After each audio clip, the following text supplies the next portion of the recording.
जय हिंद दोस्तों, आप सभी का स्वागत है एसएससी गुरुकुल परिवार में। तो जो आज की क्लास में हम पढ़ेंगे वो पढ़ेंगे डाइस को।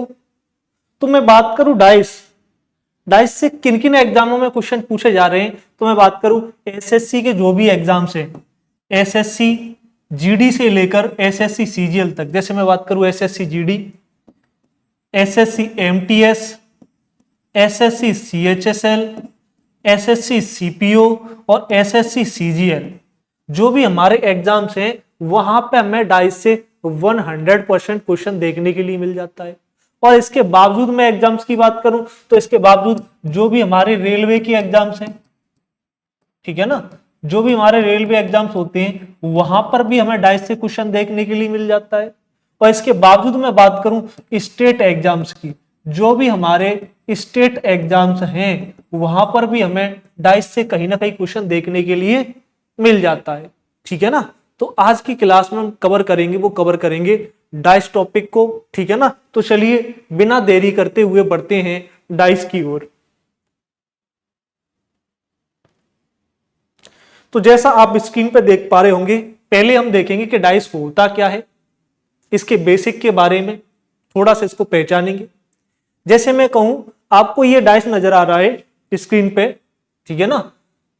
तो मैं बात करूं एक डाइस, एक पासे में टोटल सरफेस या फेस कितने रहते हैं, तो कितने रहते हैं 6। कितने होते हैं 6।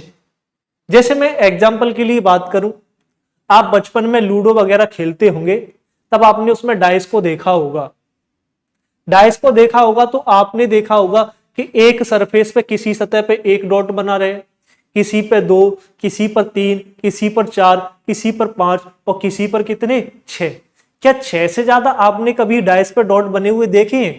तो आप कहोगे कि हमें 6 से ज्यादा तो पॉइंट कहीं भी नहीं, डॉट कहीं भी नहीं नजर आए हैं। तो इसीलिए मैं कहता हूं कि किसी सरफेस पे आपको एक डॉट मिलेगा, किसी पर 2 मिलेंगे, किसी पर 3, किसी पर 4, किसी पर 5 तो किसी पर 6। 6 से ज्यादा में बिल्कुल भी देखने के लिए नहीं मिलता है। जब 6 से ज्यादा देखने के लिए नहीं मिलता है तो टोटल सरफेस भी कितनी होती है? टोटल सरफेस भी होती है, वो होती है 6 सरफेस।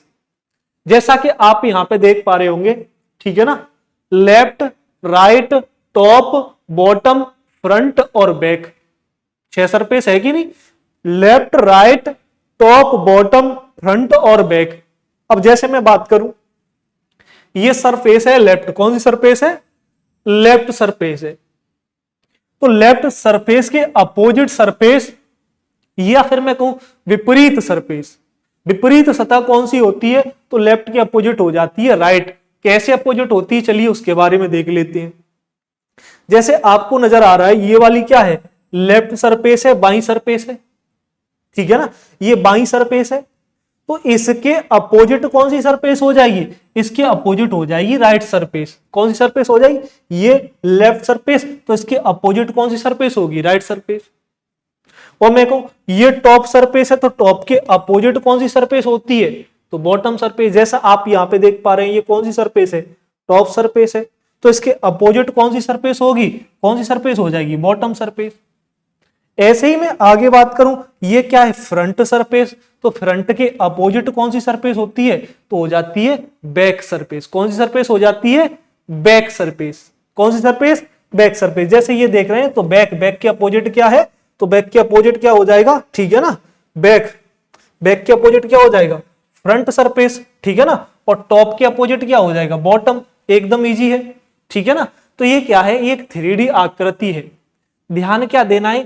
3D आकृति में हम आप पूरी आकृति को नहीं देख सकते, उसके आधे भाग को देख सकते हैं, जिसमें कुछ छिपा हुआ रहता है और कुछ क्या है हमें दिखाई देता है। जैसे मैं एग्जांपल के तौर पे बात करूं, आपको एक डाइस बना के दिखाता हूं, जिसमें आपको कुछ नजर आएगा और कुछ नजर नहीं आएगा। जैसे मैं बात करूं, आपको ये डाइस बनाता हूं मैं, आपको इस तरीके से एग्जाम में मिलेगा। ये एक डाइस है, ठीक है ना। मेरे को ये फ्रंट सरफेस है, ठीक है ना। ये कौन सी सरफेस है? ये टॉप सरफेस है। और ये कौन सी सरफेस है? ये राइट सरफेस है। तो ध्यान क्या देना है यहां पे? मैंने बताया था एक डाइस में टोटल सरफेस कितनी होती है? तो होती है 6। लेकिन हमें दिखाई कितनी देती है, तो हमें दिखाई देती है केवल 3 ही सतह हमें दिखाई देंगी। इस बात का ध्यान रखना, जब भी हम डाइस को किसी भी साइड से देखेंगे तो हमें केवल 3 ही सरफेस दिखाई देंगी, और 3 है वो छिप जाती है। जैसे मेरे को ये फ्रंट सरफेस है, ठीक है ना, फ्रंट सरफेस है, तो इसके अपोजिट कौन सी सरफेस होगी, तो इसके अपोजिट हो जाती है बैक सरफेस। कौन सी सरफेस अपोजिट हो जाती है, बैक सरफेस। मेरे को ये राइट सरफेस है, तो इसके अपोजिट कौन सी सरफेस हो जाएगी, इसके अपोजिट हो जाएगी लेफ्ट सरफेस। और मेरे को ये टॉप सरफेस है, तो इसके अपोजिट कौन सी सरफेस हो जाएगी, तो इसके अपोजिट सरफेस हो जाएगी, वो हो जाएगी बॉटम सरफेस। इस बात का ध्यान रखना है। मैंने कहा फ्रंट के अपोजिट बैक, और टॉप के अपोजिट बॉटम, और राइट के अपोजिट कौन सी सरफेस हो जाएगी, लेफ्ट सरफेस हो जाएगी। तो ध्यान क्या देना है, डाइस में हम सभी सरफेसों को एक साथ नहीं देख सकते, यहाँ पे कुछ सरफेस छिपी रहती हैं और कुछ हमें दिखाई देती हैं। तो उम्मीद है यहां तक आप लोग समझ पाए होंगे। तो मैंने आपसे क्या कहा कि टोटल सरफेस होती है 6, वो देख चुके हो, लेफ्ट,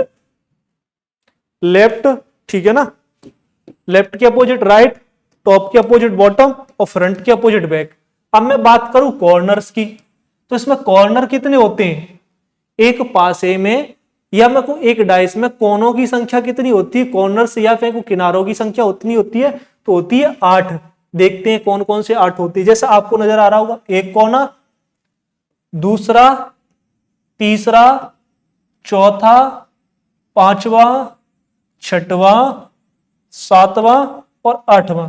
इसमें कॉर्नर्स की संख्या कितनी होती है, तो वो होती है 8। तो उम्मीद है ये बेसिक आप डाइस का समझ पाए होंगे। तो चलिए बढ़ते हैं फिर इससे आगे की ओर, हमारे एग्जाम में किस तरीके से क्वेश्चन पूछे जाते हैं, ठीक है ना। ध्यान क्या देना है हमें, सबसे पहले हमने देखा डाइस सरफेस टोटल कितनी होती है, 6 होती है। कौन कौन सी होती है वो हम देख चुके हैं। अब देखेंगे डाइस से हमारे एग्जाम में किस तरीके से क्वेश्चन बनते हैं।